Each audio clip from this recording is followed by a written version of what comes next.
Good evening and welcome to Money Matters. My name is Charlie Huntington and I am the Chair of Public Relations for Life Sciences PA. Life Sciences PA is a statewide industry trade organization focused on life science, biotech, pharma, and medical devices. Tonight, we're going to continue our special series on local life science leaders. But before we get started, I want to remind our viewers that from time to time, financial issues relating to life science, healthcare, or technology matters or companies may be discussed on this show. These discussions are not and should be not viewed as financial advice. Moreover, since this program is pre-recorded and shown at a later date, please keep in mind that the information may no longer be current. You should always check with your financial advisor before entering into any financial transaction. I'm pleased to have with me as my co-host, Kimon Hatza. Kimon is a business attorney and partner at MillCrest Law in Radnor, Pennsylvania. His focus is in the life science, healthcare, and information technologies areas. Welcome, Kimon. Thanks, Charlie. Happy to be here. Can you bring us up to speed with what's been happening in the legal world and with you and your colleagues since we were last together? Sure. We spoke a little bit earlier about mergers and acquisitions activity in 2017 in the life sciences space. I know for us personally it was a slow year in terms of M&A activity.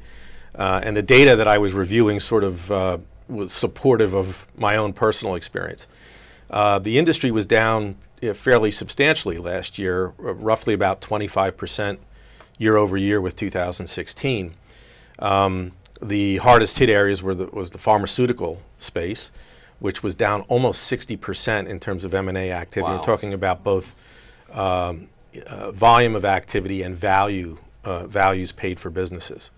Biotech and medical device was down about 20%, and it could have been a really, really dismal year in terms of the deal activity. But what I'll call the other services space, and I include in that clinical research organizations, contract management organizations, distribution businesses, their activity was up dramatically, about 80% increase. And most of that was private equity basically buying up companies in that space. So the year could have had a really dismal number, but that activity helped offset some of the downward side of it in the other sectors. Despite that, however, people are optimistic about deal activity for 2018. And the reasons for that are number one, there's some pent-up demand. Number two, there's been money that's sitting there on the sidelines ready to invest. And three, tax reform. The tax environment is conducive to deal activity now, so people are optimistic that that's going to be helpful. Also in the specialty and generic pharmaceutical sector, those companies, in order to be successful, they need scale. And so people are anticipating that there's going to be some consolidation within that industry. So with those two things, they're hoping that we're going to have an up year in terms of deal activity in 2018. I'll come back to me at the end of the year or early next year, and we'll take a look at it and see if people were right. Excellent. Thank you for your perspective. Sure thing. I want to remind our viewers, if they have questions for a future show, here's how you get them answered. You can have your questions answered on Money Matters. Please go to our website, money-matterstv.com. On our homepage, click on the banner on the right that says, Send us your questions. While you're on our website, you can find information about our host and guests, as well as show notes and links about this show and past shows. Money Matters is also available as a podcast on iTunes and Stitcher, so you can listen to Money Matters while you're on the go. That website address, again, is money, M-O-N-E-Y, -matters, M-A-T-T-E-R-S, TV.com. It's with great pleasure that I introduce tonight's special guest, Deb Travers.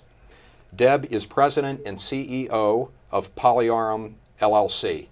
She comes to PolyAurum after a 30-plus year career as an accomplished strategic healthcare executive and entrepreneur with diverse and progressive product development and commercialization experience in global pharmaceutical and biomedical companies, including Centocor, GlaxoSmithKline, Endo Pharmaceuticals, and IMS Health. She has extensive experience in commercial assessment, technical development, registration, launch, and life cycle management for life science products and services. Welcome to the show, Deb. Thank you. I'm glad to be here. With many of our guests, we launch right into tell us about your company. I'm not going to suggest that we do that tonight. And one of the reasons is there's a date that we discussed when we were preparing for the show, and the date is March 26th, 2006. Can you tell our viewers why that was such an important date to you? After 50 years of health, I was diagnosed with invasive breast cancer on that date, and which led to a path of the following year of being 7 surgeries and 6 cycles of chemotherapy. But as a result, as you can see, I'm 12 years out. I'm alive. I've seen the birth of 2 grandchildren, and I, at age 60, decided to take on running a biotech company. So I'm just thrilled that I'm here. Congratulations. Thank you. On multiple fronts. Yes. Can you tell us where PolyAurum's name came from? Okay. It's very simple. Poly is for the polymer or the plastic that we're using as one component of our product, and aurum is the Latin name for gold. So we are putting gold particles in a plastic and then into humans. So tell us about PolyAurum. Okay, PolyAurum was founded out of research done at the University of Pennsylvania in the schools of medicine and biotechnology. And what we're doing is developing biodegradable gold nanoparticles that will get infused into a patient, localize in the tumor, and then tremendously amplify the effect of radiation therapy, but only in the tumor, not in the surrounding healthy tissue. So we are confident we're going to get improved survival and a better result for the patient with fewer side effects. Excellent. Deb, this isn't the first time that gold has been used, or polymers for that matter, inside the human body. Can you talk a little bit about how they've been used in the past and how your company is using them now? So polymers are used in things like biodegradable stents, which are put into a blood vessel after a patient has angioplasty, and they're meant to prop up the blood vessel for a temporary period of time until the blood vessel heals, and then the polymer degrades and is gone out of the body. Gold was used in the 80s and I think even into the 90s as a treatment for rheumatoid arthritis. And this was back before things like Enbrel and Remicade were available. And so FDA allowed gold to be infused into patients, even knowing that gold, once in the body, stays in the body and isn't really excreted. And so this was always a concern, and as soon as other options for those patients became available, the market quickly converted over, and gold is no longer used for rheumatoid arthritis. Or dentistry, for that matter. Yeah, either, no. right? That's, yeah. I guess maybe elsewhere in the world, but not in the U.S. Not in the U.S. Okay. And how are you using those products now? Okay, so as I said, gold accumulation in the body is a problem. And in order to get enough gold into the tumor, you need to use fairly large gold nanoparticles. But one of the hindrances to that is you can't get them back out of the body. They get stuck in critical organs like the liver and kidneys. And even though gold is one of the least toxic heavy metals, you still have accumulation in the organ, and it causes interference with the function of the organ. So what we did, we took very tiny gold nanocrystals, less than 5 nanometers, and we embedded clusters of them in a biodegradable polymer or plastic, which gives you the same effect as those large gold nanoparticles. You really get the enhanced effect of radiation therapy, but the polymer degrades over the course of a week, and the gold is easily excreted from the body. So we figured out how to get it in, make it effective, and then get it back out. So by combining smaller particles into a bigger amount of gold, you can get the effect that you would have gotten from a larger piece of gold, but they're small enough once the polymer biodegrades That's absolutely right. Okay, Yeah. well, that's great. It's like having a chocolate chip cookie that's all chocolate chips. All right. most of the companies that we have on our show have some sort of intellectual property that is a key asset. Do you have a patent or other type of intellectual property that's part of your company's assets? We filed a national level patent in the EU and US in the latter half of last year. In 2016. Okay. And we are in the process right now of having that patent prosecuted by an examiner at the U.S. Patent Office, and we're on, I think, round 3 of back and forth with the Patent Office. So we're looking forward to figuring out what they're eventually going to allow, and then move forward. Now, will you only be filing in the U.S. and the EU, or will you need to file elsewhere as well? We will eventually need to file elsewhere, and but what we'll need to do is, after additional work is done in development and we discover new things, then we will be able to file patents in other countries, which will protect us. One of the hot topics for many of the folks that we have on the show, particularly early stage companies, is funding. It's like we just finished our, and now I'm looking for our next, and it's difficult. And everybody understands that while you're in this phase of developing your company, you're not generating income, so you're burning through what you have. And everybody says, "Oh, first we had friends and family, then we applied to the government for a grant, but eventually you're looking for investors." So if you could just tell us. Where are you? What are you looking at in terms of your funding in both the near term and then long term as well? And even looking back, what has been successful to get you to this point? We are living off of government grants right now, and we've actually made a lot of progress just with grants at this point. We have been awarded $423,000 in grants from the government, which has gotten us to a point where we're getting close to having an optimized formulation. But obviously that, the cost of a therapeutic is very high, and so we need additional funding. So right now we're in the process of raising a $2.7 million seed round, and most of that is coming from angel investors. We have some funds already committed. We have other angel groups in due diligence, and some of the ones that we've completed due diligence with are just trying to figure out who's going to invest, who's not going to invest. And so there's a harvesting procedure for the entrepreneur, reeling in all of those investors, because there's a lot of work that the entrepreneur does. To work individually with each angel investor. After that, we'll have to probably do a Series A VC round. But we're already starting to talk to strategic partners in the pharmaceutical and in the instrument world who are already in that radiation oncology space.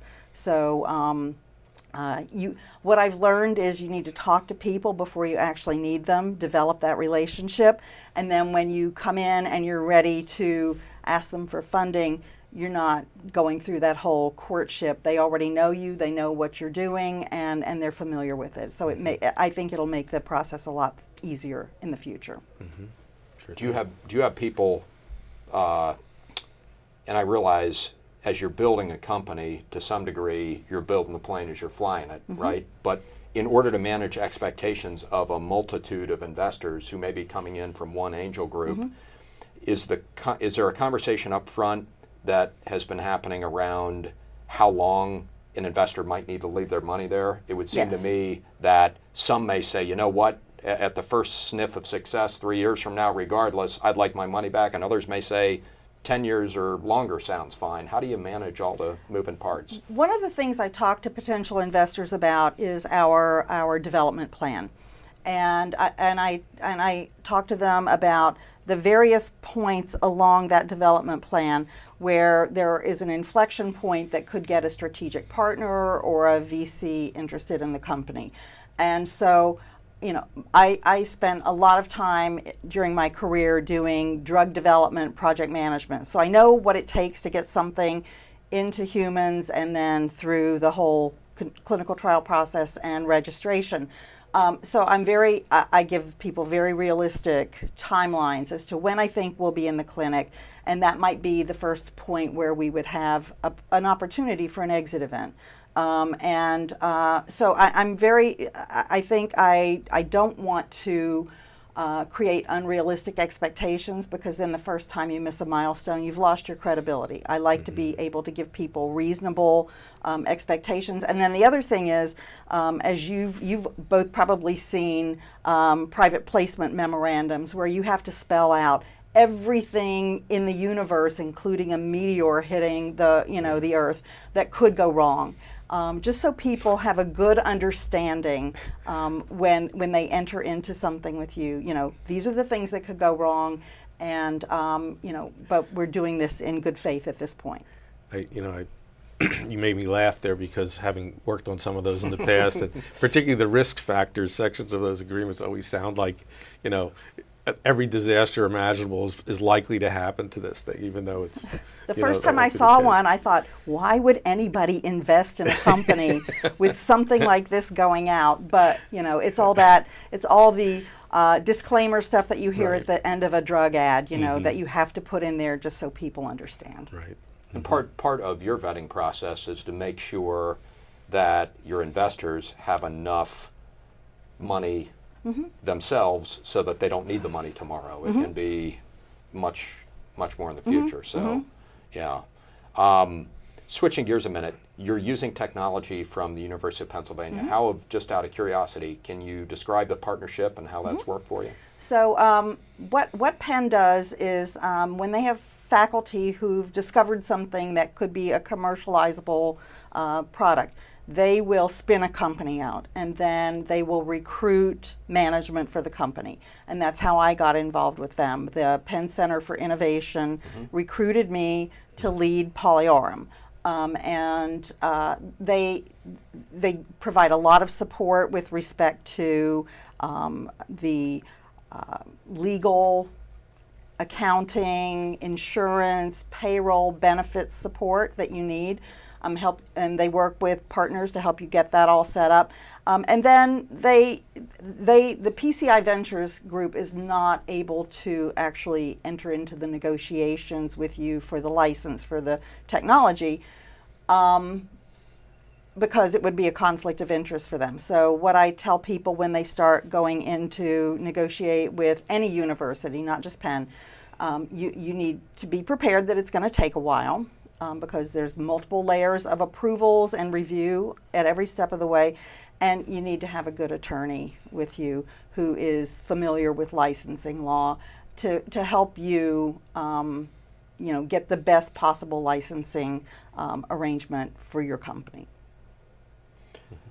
You mentioned in preparation for the show people who've helped you in the past, who helped form what you're doing and your mindset for how you're doing it. Can you share some of those stories that you shared with us? So I think I formally began the process of practice pitching before I was actually ready to ask for money at an event called First Pitch.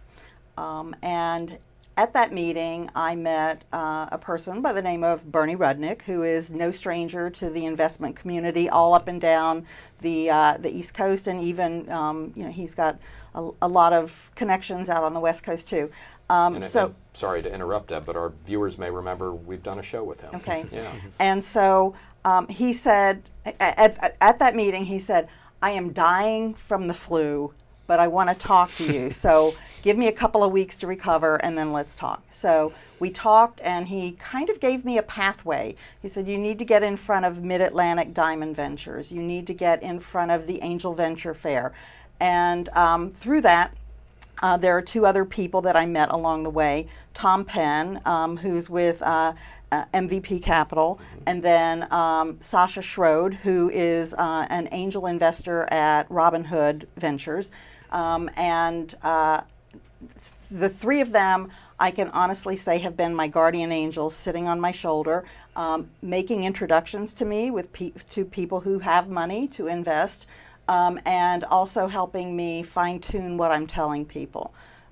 So it's the three of them have been, wonderful, helping me get introduced to people, finding new ways to look at the company, and I owe the three of them a tremendous amount of gratitude for that.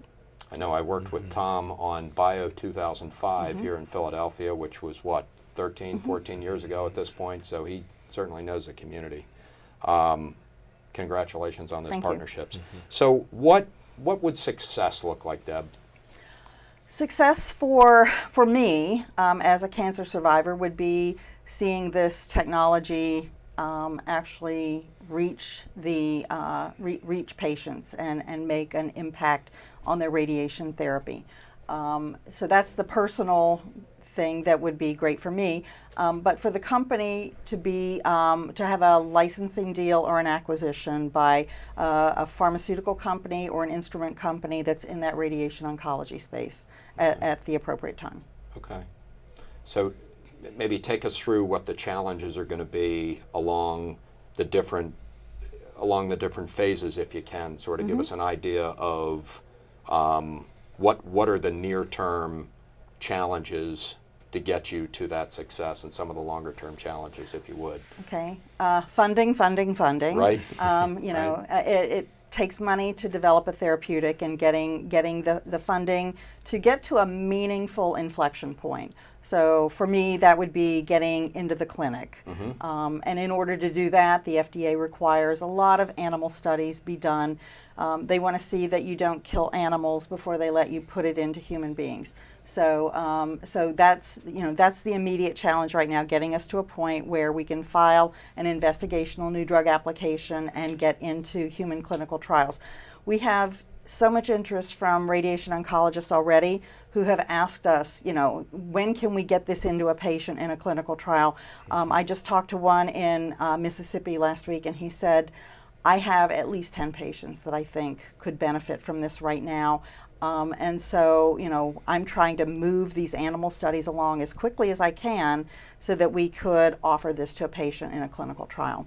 After that, it's the whole process of getting your clinical trials done. Now, one of the things that's great for oncology assets is because the FDA, in the past, oncology drugs have been very toxic, so putting those into normal human volunteers is not ethical. So they've allowed oncology, early oncology studies to be done in patients.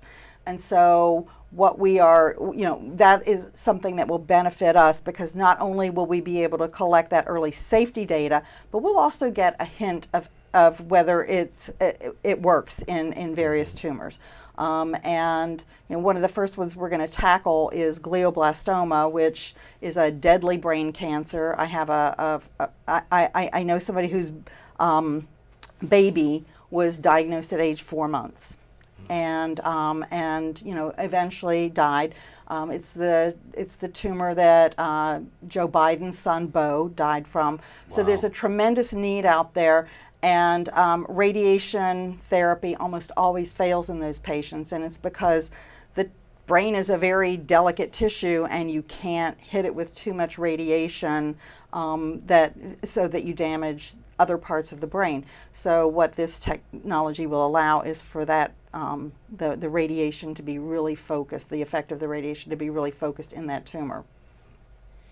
Just to follow up on that a little bit, I mean, radiation therapy has been around for a while. Have there been any substantial advances like the one that you're working on in the last 10 years?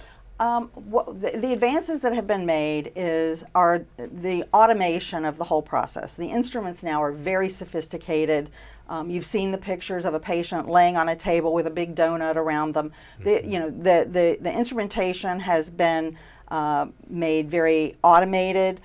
And I think probably the biggest advance is the ability to really wrap that radiation beam around the tumor.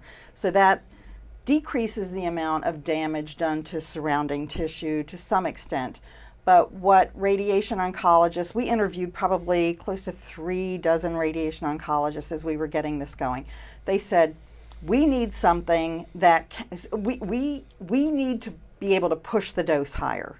But when we do, it hurts the patient, and then we have to stop therapy or take what they call a therapy vacation, and let the patient recover and then come back and go at it again, or switch to a completely different modality, to chemotherapy or something like that.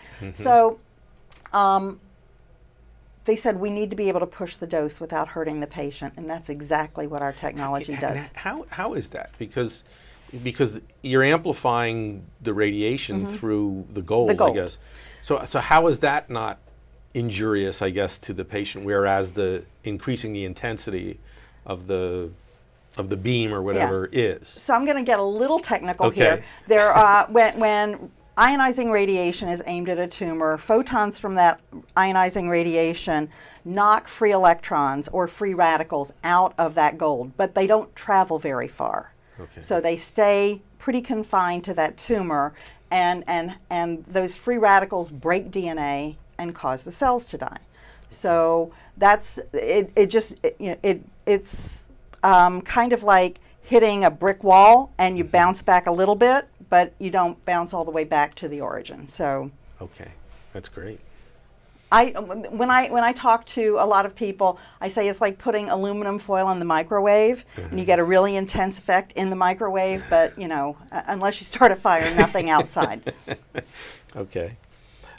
We've got about 1 minute left. okay. So in the next minute, and you have a minute to answer this if you're willing to, there have been a lot of folks who've been displaced within Big Pharma, and many of them would covet the opportunity that you've had, Deb, to go out and get a life science company started. What advice do you have for them? Start off with networking. And also explore in your mind whether moving into a startup where you not only are the brains behind the thing, but you're also emptying the trash at the end of the day. You have to be ready to do everything. So make sure you're willing to do something like that. Then network. And I found tremendous connections with the with Life Sciences PA, and with the Greater Philadelphia Senior Executive Group, which is now called Beacon.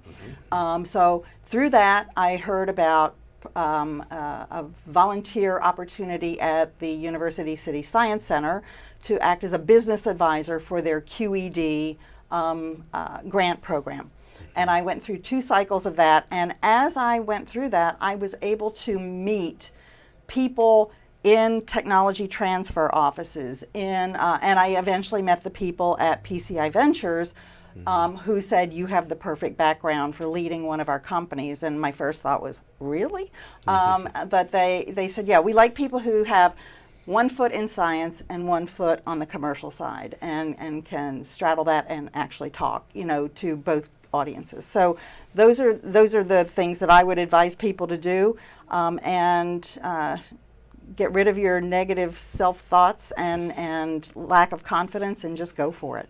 It's great advice. Deb, we are out of time. You've been a great guest. Kim and I hope that you can come back at some point and share your successes with us and our viewers. So thank you. You may hear me yell hooray. That's awesome. We'll take all the way across town. We'll take it. Kimon, as always, thank you for Thanks, Charlie. guest hosting the show. Before I say goodnight to our viewers, I want to let them know that Gigi JK of Vertina, which is an e-commerce company, is going to be Money Matters' next guest. And as always, thank you for tuning in, and good night.